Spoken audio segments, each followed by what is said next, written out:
아, 오늘 한 2달 조금 넘는 시간 동안 제가 한국을 방문하고 또 한국에서 이렇게 예배드리면서 제가 특별히 깨달은 것이 있었습니다.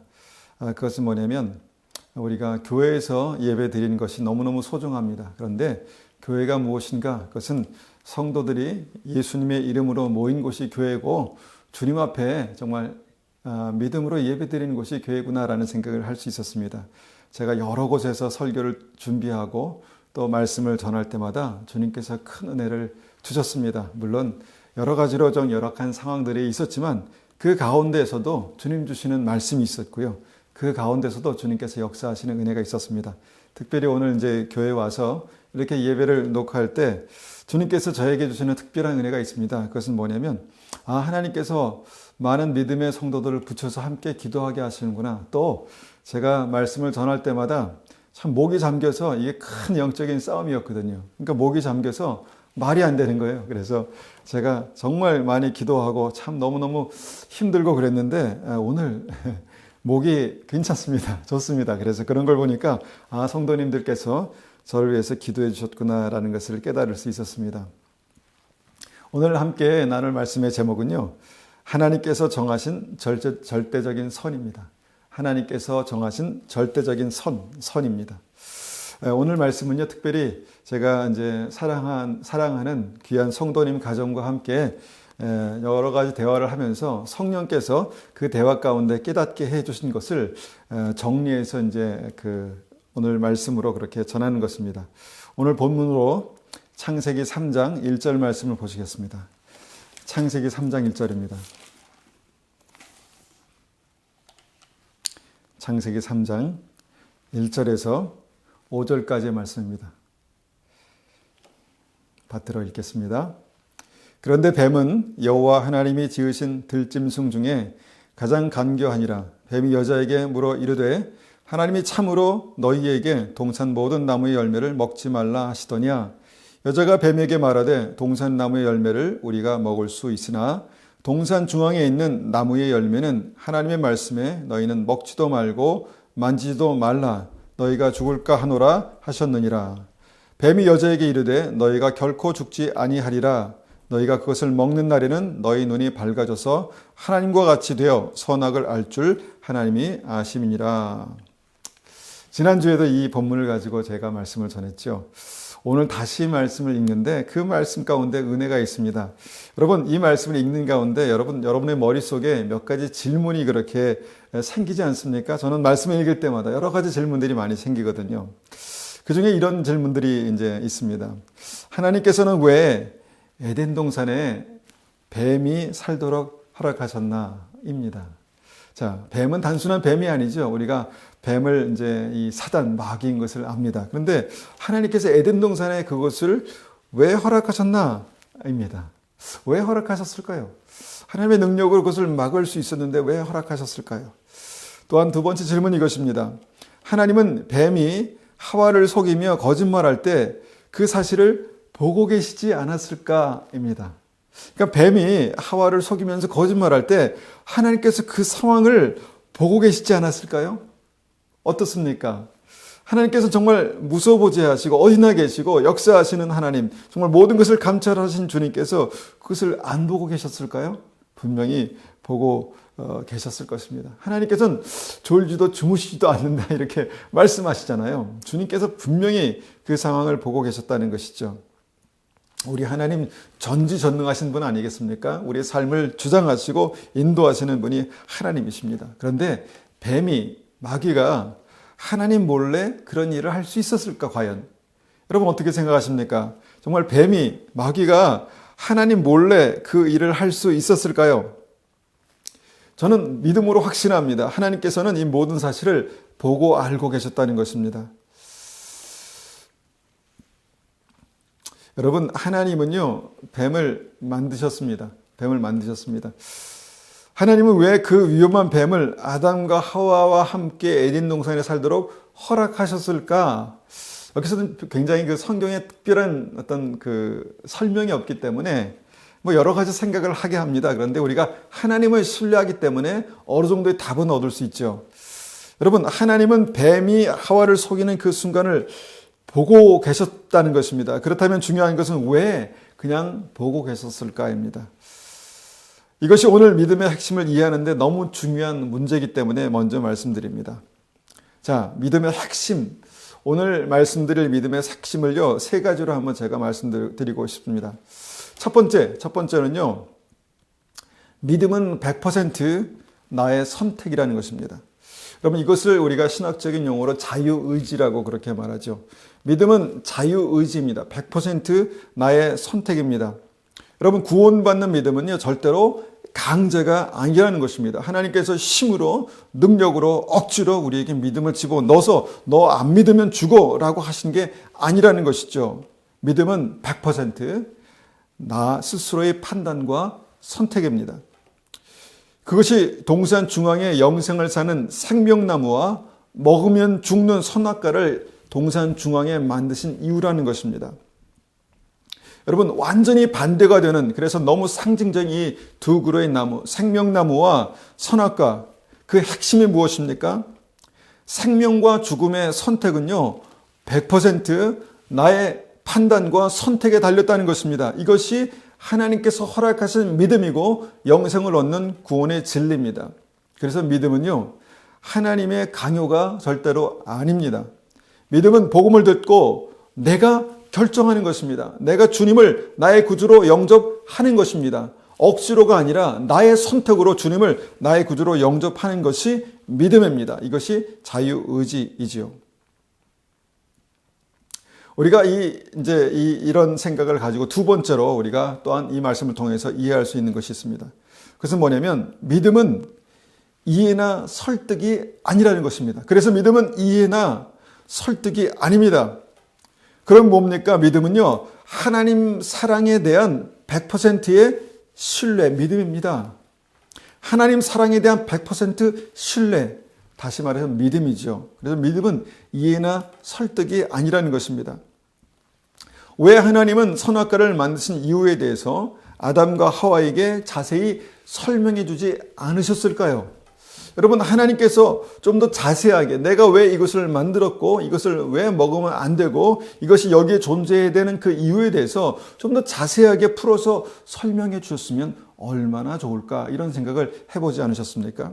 그런데 하나님께서는 그 선악과에 대해서 아무것도 말씀해 주지 않으셨습니다. 우리가 성경을 아무리 눈 씻고 뒤지고 찾아봐도 왜 하나님께서 선악과를 만드셨는지, 거기에 두셨는지 그 이유에 대해서 성경에 쓰여 있지 않다라는 것입니다. 근데 단지 주님께서 이렇게만 말씀하셨죠. 선악과를 먹으면 죽는다.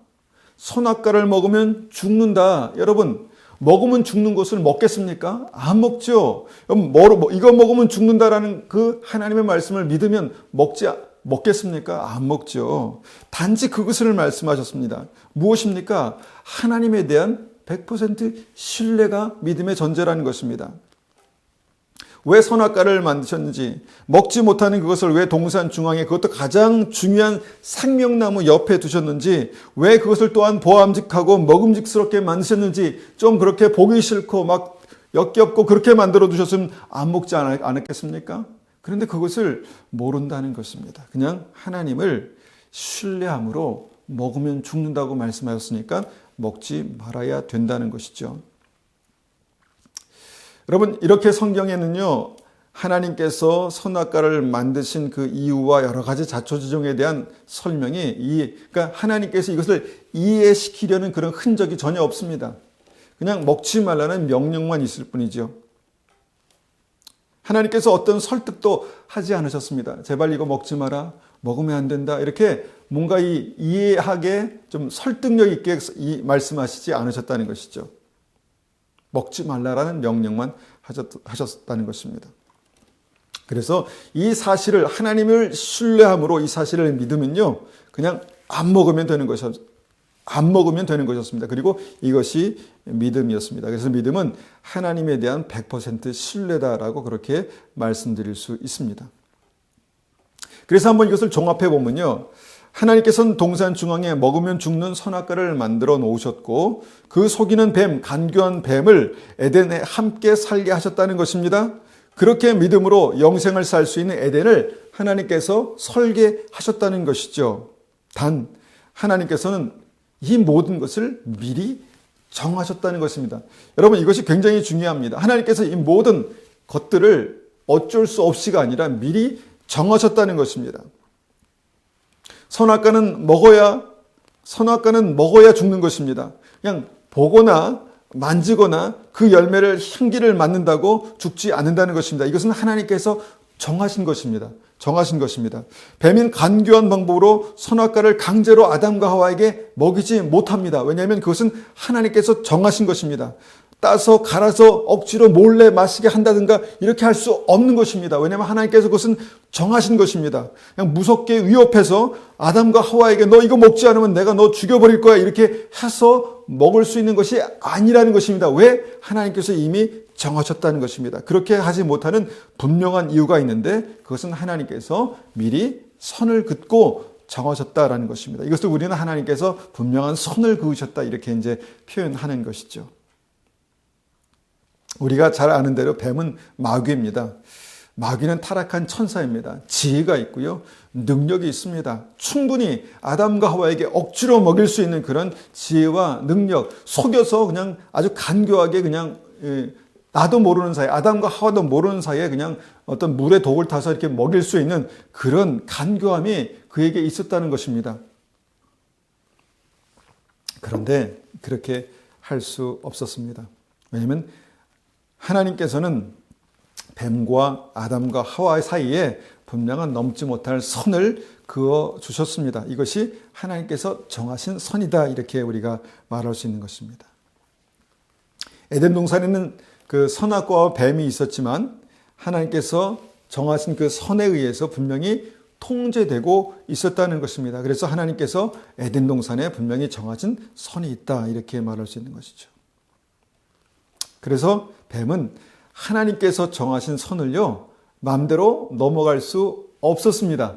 이 중요합니다. 뱀은요 하나님께서 정하신 믿음의 선을요 마음대로 넘어갈 수 없었습니다. 이것이 마치 생명의 성령의 법, 죄와 사망의 법처럼 어떤 원칙, 절대로 넘어갈 수 없는 그 원칙으로 그렇게 남아 있었다는 것입니다. 여러분 한번 생각해 봅니다.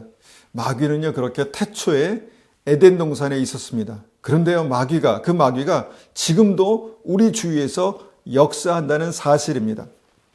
그렇다면 하나님께서 그 태초에 허락하셨던 그 원칙 때문에, 그 이유 때문에 지금도 우리 주위에 하나님께서 그렇게 마귀를 허락하신 이유가 있다라는 사실을 우리는 알 수 있습니다.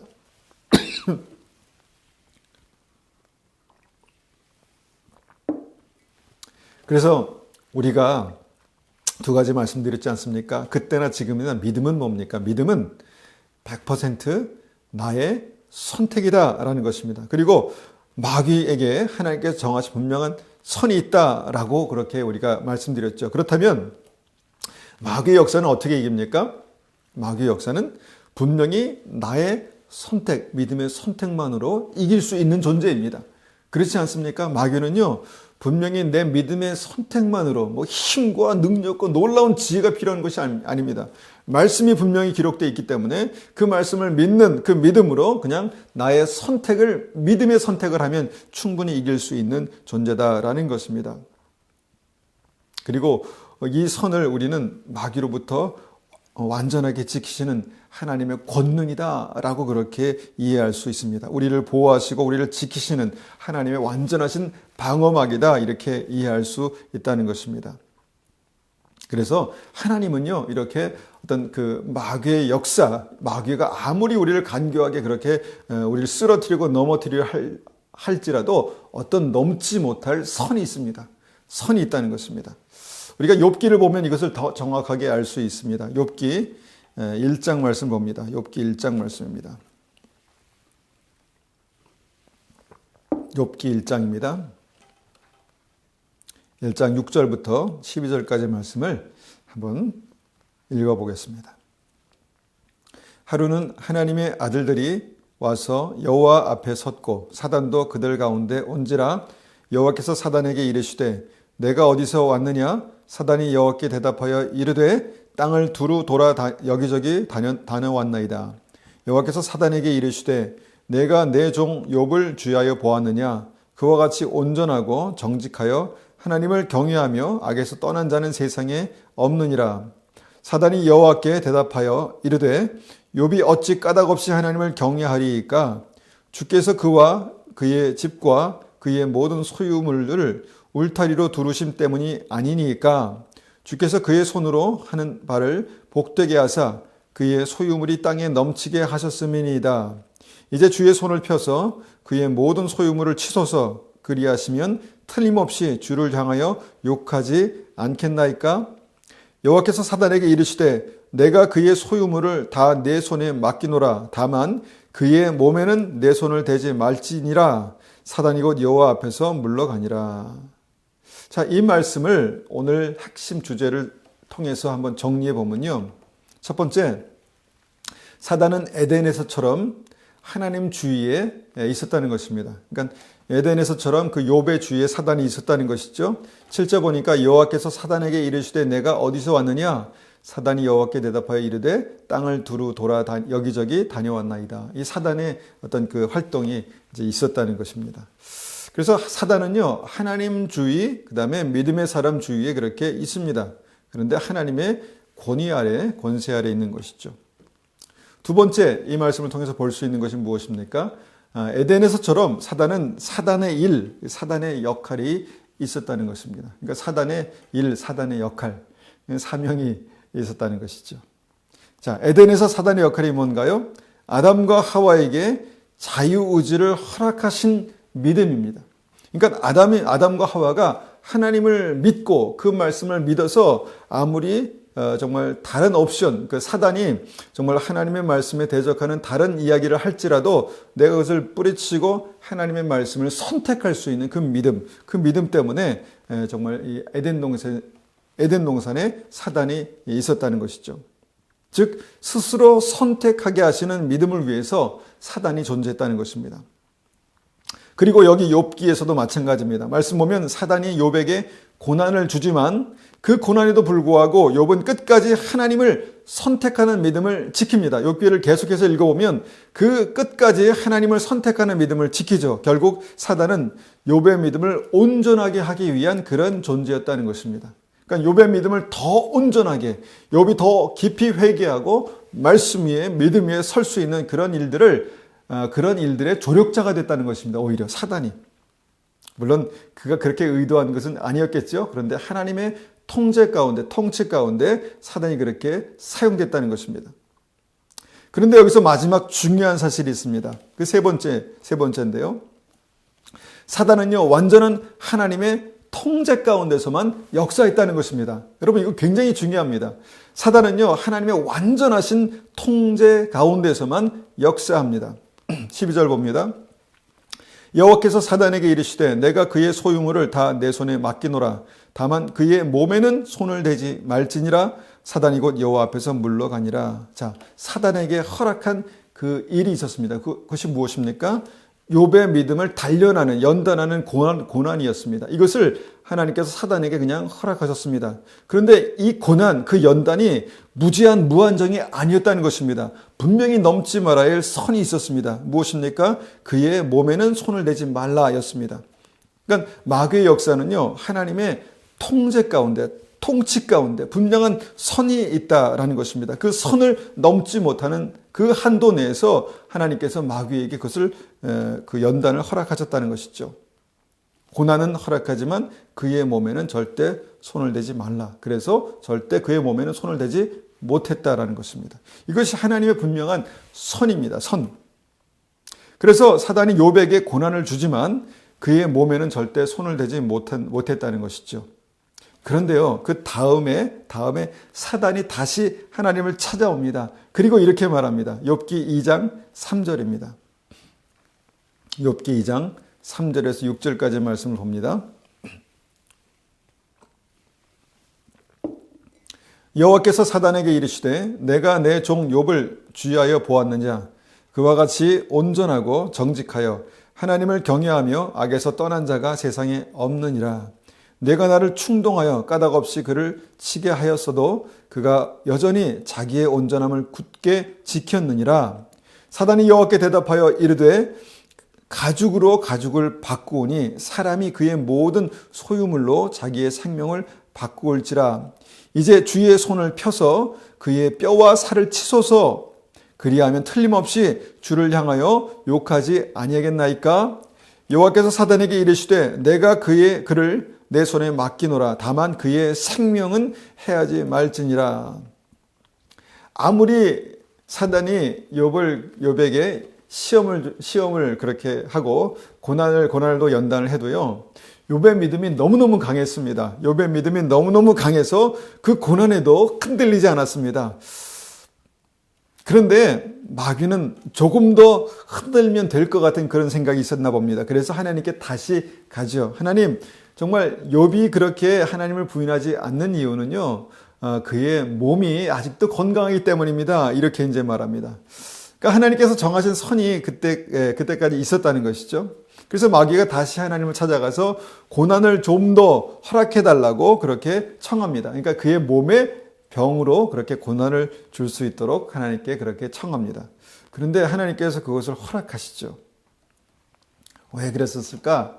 우리는 그렇게 이제 생각할 수 있겠지만 이 고난도 결론적으로 욥기를 보면 이 고난도 욥의 믿음에 유익했기 때문입니다. 이 고난도 욥의 믿음을 정금같이 하는 그런 귀한 도구였기 때문이죠.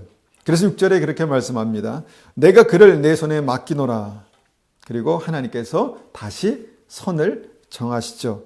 그리고 다만 6절에 보면 다만 그의 생명은 해하지 말라. 그의 생명은 건들지 못한다. 이것이 하나님께서 새롭게 정한 선입니다. 그리고 그 선을 가지고 마귀가 다시 욥에게 가는 어떤 그런 모습들을 보게 됩니다. 여러분, 우리가 이제 욥기를 보면서 나에게 이런 고난이 오면 어떡할까 이렇게 생각하시는 분들이 계신데, 여러분, 아무나 하나님께서 이런 큰 고난을 주시는 것이 아닙니다. 하나님께서 정말 그렇게 쓰시려고 정말 그런 고난을 허락하시는데, 여러분, 우리의 믿음의 그릇에 따라서 하나님께서 그런 고난도 허락하시는 것입니다. 그러니까 여러분, 그냥 너무 걱정하지 마십시오. 하나님께서 고난을 주시는, 이렇게 허락하시는 원칙이 있습니다. 그것이 뭡니까? 고린도전서 10장 13절입니다. 고린도전서 10장 13절. 10장 13절. 사람이 감당할 시험 밖에는 너희가 당한 것이 없나니 오직 하나님은 미쁘사 너희가 감당하지 못할 시험당함을 허락하지 아니하시고 시험당할 즈음에 또한 피할 길을 내사 너희로 능히 감당하게 하시느니라. 여러분, 하나님은요, 우리가 믿음으로 감당할 만큼만 그 시험과 고난을 허락하신다는 것입니다. 이것이 하나님의 진리, 하나님의 가이드라인입니다. 여러분, 이것이 정말 절대 마귀가 넘을 수 없는 하나님의 선이라는 것입니다. 하나님은 우리가 감당할 만큼만 허락하십니다. 그래서 이것은 하나님도 그렇게 허락하시지만 마귀도 그 선을 절대 넘어갈 수 없다라는 것입니다. 여러분, 놀랍지 않습니까? 은혜가 아니겠습니까? 여러분, 하나님은요, 또한 이런 욥에게 완전한 대안까지 마련하십니다. 이런 믿음의 사람들에게 완전한 대안까지 마련하시죠. 그것이 뭡니까? 감당치 못할 시험을 허락하지 않으시고, 말씀 다음에 시험 당할 즈음에 피할 길을 내신다라는 것입니다. 시험 당할 즈음에 피할 길을 내신다는 것입니다. 이것이 하나님의 계획입니다. 하나님의 인도하심입니다. 결과적으로 능히 시험을 이기게 하신다라는 것이 하나님의 말씀입니다. 우리가 이런 말씀을 통해서요, 성경 전체를 이해하는 것이 필요합니다. 이런 맥락에서 보면요, 주님께서 우리의 삶 가운데 행하시는 많은 역사들을 우리가 말씀을 통해서 다시 재조명해 보면 하나님께서 이와 똑같은 원리를 통해서 우리를 정말 연단하시고 다루시고 이기게 하시고 정말 정금같이 나아가게 하신다는 것입니다. 그런 의미에서, 그런 목적으로 하나님께서 에덴 동산에 선악과를 만드시고, 그런 목적으로 하나님께서 사단의 역사를 허락하셨다는 것입니다. 그리고 나서 제게 딱 들어오는 그 말씀이 있었습니다. 그것이 뭐냐면 요한계시록 13장에 있는 말씀입니다. 제가 이 말씀을 요새 많이 보면서 고민하거든요. 요한계시록 13장. 이 13장은요, 마지막 때에 주님 다시 오시기 직전에 일어날 어떤 사건에 대한 예언의 말씀입니다. 그러니까 2000년 전에 이 말씀을 통해서 하나님께서 예수님 다시 오실 때에 어떤 일이 일어날 것이다 라고 그렇게 기록해 두신 그런 말씀이라는 것입니다. 요한계시록 13장 16절에서 18절 말씀입니다. 요한계시록 13장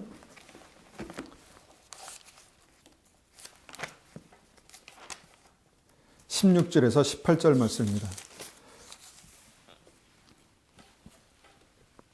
16절 말씀 보십니다. 그가 모든 자, 곧 작은 자나 큰 자나 부자나 가난한 자나 자유인이나 종들에게 그 손이나 이마에 표를 받게 하고 누구든지 이 표를 가진 자 외에는 매매를 못하게 하니 이 표는 곧 짐승의 이름이나 그 이름의 수라. 지혜가 여기 있으니 총명한 자는 그 짐승의 수를 세어보라. 그것은 사람의 수니 그의 수는 666이라. 이 말씀은요, 오랫동안 많은 사람들에게 어떤 두려움을 주었던 그런 말씀입니다. 이 말씀을 잘못 이해하고 이 말씀을 분명히 이해해도 이 말씀을 믿음으로 받지 못하고 이 말씀 때문에 많이 어려워들 하고 고민하고 또 마음이 눌리는 그런 일들도 솔직히 있었던 것 같습니다. 마지막 때에 마귀가 모든 사람에게 표를 받게 한다는 것입니다. 이 표가 뭘까요? 오랫동안 많은 사람들은요, 이 표가 뭘까에 대해서 굉장히 궁금하게 여겼습니다. 과연 이 짐승의 표가 뭘까? 처음에는 손이나 이마에 받는 도장이라고 생각했습니다. 한창 도장이 있었던 때가 있었잖아요. 도장을 쓸 때가. 그래서 하나님께서 이렇게 도장을 이제 받게 한다. 이렇게 생각했죠. 그 다음에 이제 문신 같은 게 이제 나오면서, 문신 같은 거 아닐까? 혹시 손이나 이마에 문신을 새기는 게 아닐까? 그렇게 이제 생각하기도 했고요. 그 다음에 또 역사가 흐르면서 어떤 생각을 했을까요? 바코드가 나왔죠. 바코드가 나오면서 이 바코드가 혹시 그거 아닌가? 절대로 이 바코드를 받으면 안 돼. 뭐 이렇게 이제 생각하기도 하기도 했다는 것입니다. 그러고 나서 여러 가지가 나왔죠. RFID 칩이 나오고요. 그 다음에 베리 칩이라는 게 나오고요. 이것이 짐승의 표도 아니다. 논란이 많았습니다. 여러분 어떻게 생각하십니까? 이 사건은요, 마지막 때 주님 오시기 직전에 반드시 있을 사건입니다. 여러분, 이 사건이 모든 사람을 망하게 가려고 하나님께서 두신 사건이라고 여러분 그렇게 생각하십니까? 절대 아닙니다. 하나님께서 믿음의 사람들을 구별하시고 온전케 하시기 위해서 허락하시는 일이라는 것입니다. 그런데 이 말씀을요, 좀 단순하게 접근할 필요가 있다고 봅니다. 이 사실을요, 너무 복잡하게 이해하지 말고 그냥 단순하게 우리가 이해할 수 있는 부분만 우리가 한번 보면요. 짐승의 표에는 주님께서 명확하게 말씀하신 세 가지 특징이 있습니다. 그것이 뭡니까? 우리가 읽으면 알 수 있는 것입니다. 첫 번째, 오른손이나 이마에 받는다는 것입니다. 받는 것입니다. 오른손이나 이마에 받는다는 것입니다. 그러니까 물리적으로 몸에 받게 하는 어떤 그런 안 받으면 안 되는, 받은 것과 안 받은 것이 확실히 그렇게 표가 나는 어떤 그런 손이나 이마에 받게 된다는 것입니다. 이것이 첫 번째입니다. 두 번째는요, 이 표가 뭐냐? 이 표는요, 어떤 이 표가 관련된 어떤 여러 가지 것들 때문에 이 표가 없으면 뭘 사거나 팔지 못한다는 것입니다. 표가 없으면 사거나 팔지 못한다는 것이죠. 다시 말하면 이 표는 우리가 경제 활동을 못하게 하는 그런 치명적인 불이익, 그러니까 표를 받지 않으면 경제 활동을 할 수 없는 치명적인 불이익을 줄 수 있는 것이다라는 것입니다. 여기서 많은 사람들이 고민합니다. 그렇게 되면 어떡하나? 이것은 내가 어떻게 견딜 수 있을까? 여러분, 하나님께서 우리에게 피할 길을 내신다고 하시지 않았습니까? 좀 힘들겠지만 하나님께서 우리를 인도하실 줄 믿습니다. 우리는 모릅니다. 그렇지만 하나님의 성령께서 우리를 인도하실 줄 믿습니다. 자, 이것이 두 번째고요. 이 표가 없으면 매매를 못한다. 경제활동을 못한다. 이것이 두 번째 특징이고요. 세 번째는 뭡니까? 세 번째는 그 표에는요, 짐승의 이름과 숫자가 있다는 것입니다. 그 표에는 짐승의 이름과 숫자가 있다는 것입니다. 얼마나 단순합니까? 얼마나 간단합니까? 여러분, 성경에 나오는 그 짐승의 이름, 이 마귀죠. 마귀의 이름이 뭔가요? 서양 사람들은 마귀라고 얘기 안 하죠. 우리가 이제 원어 성경을 보면은 이제 사탄이라고 그렇게 말하죠. 사탄의 이름이 이제 그 마귀의 이름이 이제 사탄입니다. 그런데 이 사탄의 이 본명이 있습니다. 본명이 뭡니까? 루시퍼입니다. 루시퍼. 그러니까 사단, 루시퍼 이런 마귀의 분명한 이름이 있다는 것이죠. 이런 이름이 표에 있다는 것입니다. 새겨져 있다는 것입니다. 그리고 또 한 가지 또 한 가지 특징은 뭐냐? 주님께서 말씀하신 그 증거는 뭐냐? 바로 사단의 숫자 666이 그 표에 들어가 있다는 것입니다. 그러니까 사단의 이름과 6이 거기에 들어가 있으면 이것은 하나님께서 말씀하신 그 표다라고 그렇게 예측할 수 있는, 생각할 수 있는 것입니다. 그것이 분명히 사단의 이름과 666에 있는데 이거는 아닐 거야 라고 생각하는 것은 그냥 그렇게 소망하고 뭔가 우리가 고난당할 것에 대해서 두려운 마음 때문에 그렇게 그냥 바라는 것이지, 여러분, 사단의 이름과 666이라는 그 숫자가 있는데 여러분 이것을 여러분 받으시겠습니까? 안 받지요. 당연히 받지 않을 것입니다. 근데 여기서 우리가 한 가지 생각해 봅니다. 이런 생각을 해봅니다. 마귀가 이 표를 들고 와서요, 사람들에게 이 표는 바로 사탄 아니면 루시퍼라는 그런 이름을 거기다 새겨놓고 그 다음에 그것을 666이라고 하지 않고 이제 이것을 속이기 위해서 바꿔서 이 표의 이름은 피스야, 피스, 평화, 피스, 평화야. 그리고 이 숫자는 777, 777이야. 이렇게 말하게 하면 될 것이 아닌가. 여러분 어떻게 생각하십니까? 마귀가 바보입니까? 사단이 바보입니까? 이 정도 속이는 것은 이유도 아니지 않을까요? 이 정도 속일 수 있는 것은 마귀가 얼마든지 할 수 있는 것이라고 믿습니다. 그런데 여러분, 절대로 마귀가 할 수 없는 이유가 있습니다. 그 이유가 뭘까요? 하나님께서 이것을 말씀에 정하셨다는 것입니다. 하나님께서 이것을 말씀에 정하셨습니다. 바보라도 이것을 보면서 거기에 사단의 이름이 있고 사단의 숫자가 있으면 절대로 하지 않을 수 있는 그 증거를 거기에 두셨다는 것입니다. 정말 지능이 좀 떨어진다 할지라도 이것이, 이 말씀이 분명히 이해가 되면 정말 이것을 통해서 매매를 하는 것과 관련된 어떤 표를 받지 않으면 매매를 못하게 되는 어떤 상황이 되면 이것이 표일 가능성이 있다라고 말씀하는 것이 너무도 쉽게 여기에 그렇게 기록되어 있다는 것입니다. 이것을 사단이 정말 억지로 우리를 쓰러뜨리려고, 넘어뜨리려고, 망하게 하려고 이 666 대신에 777을 쓴다든가 아니면 사단의 이름 대신에 아니면 평화, 피스, 다른 좋은 이름 많지 않습니까? 그렇게 바꾼다면 우리는 속을 수 있습니다. 그런데 사단은요, 절대로 그렇게 하지 못합니다. 왜 그렇습니까? 하나님께서 이것을 말씀에 정하셨기 때문입니다. 다시 말하면 하나님께서 분명하게 선을 그어 놓으셨기 때문입니다. 너는 여기까지야. 내 역사는 내가 할 수 있는 일은 여기까지야. 여기를 넘지 못해. 이 규칙을 넘지 못해 라고 말씀하셨기 때문입니다. 그렇다면 사단은요, 그냥 장난식으로라도, 우리가 요새 심각한 얘기를 그렇게 우스갯소리로 하면서 가볍게 넘어가기도 하지 않습니까?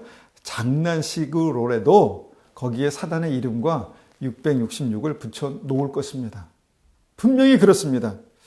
왜냐하면 이 표에 대한 예언의 말씀은요, 하나님께서 정하셨기 때문에, 그리고 이것이 마지막 때에 사단의 역사로 말미암아 사단에게 모든 사람을 굴복시키기 위해서 그렇게 할 것이라고 이미 하나님께서 선을 그어 놓으셨기 때문에, 정하셨기 때문에 바로 그렇게 나타날 것이다라는 것입니다. 이것이 마귀를 제어하시는 하나님의 분명한 선이라는 사실을 우리가 깨달아야 합니다. 짐승의 목적은요, 분명합니다. 모든 사람을 자기 앞에 무릎 꿇게 하는 것입니다. 하나님의 종들, 하나님의 사람들이라고 하는 그런 사람들을요, 자기에게 무릎 꿇게 하려는 것입니다. 그런데 하나님의 사람들이 여러분 이럴 때 그냥 무릎 꿇을까요? 그렇지 않습니다. 진짜 믿음이 있다면, 진짜 하나님을 신뢰한다면, 하나님 앞에 하나님 나의 구주 나의 하나님이십니다라는 그런 믿음이 있다면요, 절대로 그렇게 하지 않을 것입니다. 그리고 하나님은요, 손 놓고 마귀가 하는 대로 가만히 둘까요? 그렇지 않습니다. 마귀는 절대로 선을 넘을 수 없을 뿐더러요, 하나님께서 믿음의 사람들을 반드시 지키십니다. 반드시 붙드십니다. 반드시 인도하실 것입니다. 마귀가 절대로 넘을 수 없는 그런 선을 하나님께서 그렇게 그어 놓으셨습니다. 그리고 이 표에 대한 말씀 앞에 아주 우리가 더 중요하게 생각해야 되는 이런 말씀이 있습니다. 이 표에 대한 말씀보다 사실 더 중요하게 우리가 생각하고 고민되는 말씀이 있습니다. 이것이 요한계시록 13장 8절입니다. 요한계시록 13장 8절. 요한계시록 13장 8절입니다. 죽임을 당한 어린 양의 생명책에 창세 이후로 이름이 기록되지 못하고 이 땅에 사는 자들은 다 그 짐승에게 경배하리라. 여러분, 하나님의 생명책에 기록된다는 것이 무엇입니까? 이것이 바로 구원의 증거입니다. 구원의 확신입니다. 내 이름이 하나님의 생명책에 기록되었다면 이 사람은 반드시 구원받습니다. 여러분, 여러분의 이름이 하나님의 생명책에 기록되었습니까? 이것이 중요한 것 아니겠습니까? 나의 이름이 하나님의 생명책에 기록되었나? 나는 구원받을 사람인가? 나는 영생을 누린 하나님의 사람인가? 이것이 이 표 받느냐 안 받느냐 문제보다 더 중요하다는 것입니다. 그리고요, 여러분. 만약에 내가 표를 안 받겠다, 이 짐승의 표를 받지 않겠다 이렇게 결정해도요, 내 이름이 하나님의 생명책에 기록되지 못한 사람들은요, 이 땅에 사는 모든 사람들이 다 그 짐승에게 경배하리라라고 주님께서 예언해 놓으셨다는 것입니다. 내가 아무리 그것에 대해서 빠삭하게 모든 것을 정확하게 다 알지라도, 정말 확연하게 모든 것을 다 알지라도, 여러분, 나에게 믿음이 없으면, 내 이름이 생명책에 기록된 그런 믿음이 없다면 많은 사람들은 여기에서 여러분 견디지 못할 것입니다. 여러분, 많은 사람들은 분명히 타협할 것입니다. 하와가 그랬던 것처럼 많은 사람들은 이 부분에서 분명히 타협할 것입니다. 그래서 하나님의 생명책에 기록되는 것은요, 너무너무 중요한 것입니다. 하나님의 생명책에 기록되지 못하고 이 땅에 사는 사람들은 다 짐승에게 경배하리라.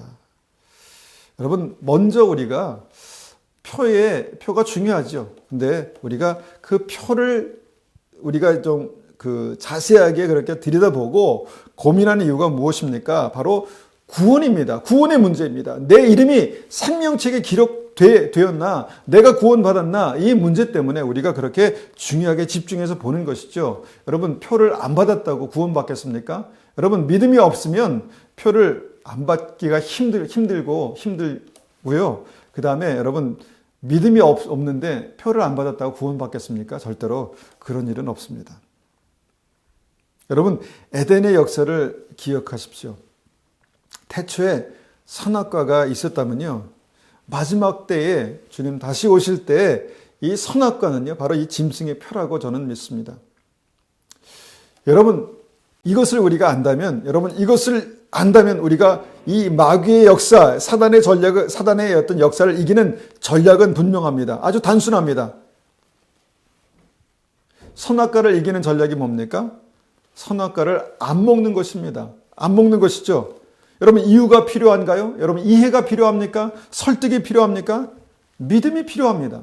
믿음만 있으면 선악과 안 먹죠. 하나님을 신뢰하고 100% 내가 하나님을 정말 따르겠다고 그렇게 결정하면요, 선악과 안 먹죠. 여러분, 믿음이 필요한 것이지 이유가 필요한 것이 아닙니다. 믿음이 필요한 것이지 여러분, 설명과 설득이 필요한 것이 아닙니다. 짐승의 표요? 안 받으면 되는 것입니다. 무슨 이유가 필요합니까? 여러분, 강제로 받게 할까요? 사단은 절대 그렇게 하지 못합니다. 왜냐하면 사단이 지켜야 할 선을 하나님께서 그어 놓으셨기 때문입니다. 그래서 사단은요, 하나님께서 정하신 선을 절대로 넘지 못합니다. 여러분, 짐승의 표에 대한 그런 이해와 연구가 필요하십니까? 설득이 필요하십니까? 그냥 단순 무식하게 말씀대로 세 가지만 적용해서 그 말씀을 붙드십시오. 주님 뭐라고 말씀하셨습니까? 그 표에 짐승의 이름과 숫자가 있다. 여러분, 그 표에서 짐승의 이름과 숫자를 본다면 여러분, 이것을 안 받으면 됩니다. 안 받으면 됩니다. 여러분, 그래도 그 숫자가 아닐 거야. 그래도 그 이름이 아닐 거야. 여러분, 그렇게 얘기하게 하시겠습니까? 여러분, 사단은요, 반드시 이 짐승의 표를 그렇게 우리에게 받게 할 때요, 그 이름에, 그 표에 자신의 이름과 이 666이라는 이 자기의 숫자를 거기에 써 넣을 수밖에 없습니다. 그리고 우리는 그것을 분명히 보게 될 것입니다. 여러분, 더 말이 설명이 필요 없습니다. 그럼 무엇이 필요합니까? 믿음이 필요합니다. 이 표는 분명히 사고 파는 것, 그 매매와 관련이 있다는 것입니다. 이것이 두 번째 증거고요. 그리고 이 표를 내가 받기로 선택하는 것입니다. 이것이 세 번째 증거입니다. 마귀가 그 표를요, 내 몸에 강제로 절대로 집어넣지 못합니다. 그렇게 할 수 없습니다. 왜냐하면 하나님께서 정하신 선이 있기 때문입니다. 불가능합니다. 하나님께서 이것을 절대로 허락하지 않으셨습니다. 저는 그런 일이 본격적으로 나타날 즈음에 주님 다시 오실 것이라고 믿습니다. 그리고 그때 믿는 사람들은요, 공중에 들림받을 것입니다. 여러분 그때가 얼마나 힘들까? 힘들 것입니다. 힘들 것입니다. 어려울 것입니다. 그런데 여러분 그 어려움을 피하겠다고 짐승에게 무릎 꿇으시겠습니까? 아닙니다. 절대 그럴 수 없습니다. 그러나 여러분 우리의 이름이 생명책에 기록되지 아니하면, 우리의 이름이 생명책에 기록된 구원이 없으면 많은 사람들이 그 짐승에게 무릎을 꿇을 것입니다. 여러분 이것을 우리가 이 말씀을 우리의 마음 가운데 새겨야 합니다. 아담과 하와가 동산을 거닐다가 동산 중앙에 과일들이 떨어져 있는 것을 보았습니다. 동산 중앙에 과일들이 떨어져 있는 것을 보았습니다. 잘 익어서요, 아니면 바람이 불어서 과일이 떨어질 수 있다고 생각합니다. 그런데 누가 봐도 그것은 생명나무 과일이 아니었습니다. 그렇다면 그 과일을 먹어도 될까요? 절대로 먹지 말아야죠. 동산 중앙에서는요, 생명나무, 직접 나무에 달리는 생명나무 외에는요, 절대로 먹지 않는 것이 여러분 지혜입니다. 그렇지 않겠습니까? 왜냐하면 여러분 그것이 떨어졌건 아니면 떨어져서 이것이 그 선악과의 어떤 그 능력을 상실해서 아니면 덜 익었기 때문에 선악과의 어떤 독이 없어 이렇게 생각하시겠습니까? 아니지요. 아닙니다. 여러분 이것은 그냥 먹고 그냥 안 먹고의 문제가 아닙니다. 죽고 사는 문제라는 것이죠. 죽고 사는 문제입니다. 땅에 떨어진 것이든 안 익은 것이든 덜 익은 것이든 썩은 것이든 절대로 입에 대지 않는 것입니다. 여러분 생명나무가 아니면 입에 대지 않는 것입니다. 저 같으면 선악과 근처에서는 아무 열매도 생명나무 외에 아무 열매도 주워 먹지 않을 것입니다. 절대로 이것은 타협이 불가능한 문제라는 것입니다. 여러분 우리가 신앙생활 하면서요,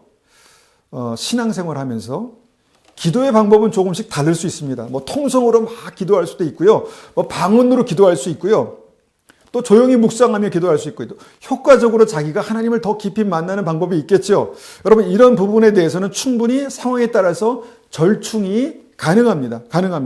그런데 절대 타협이 불가한 것이 있습니다. 그것은 뭐냐면 하나님께서 정하신 것들입니다.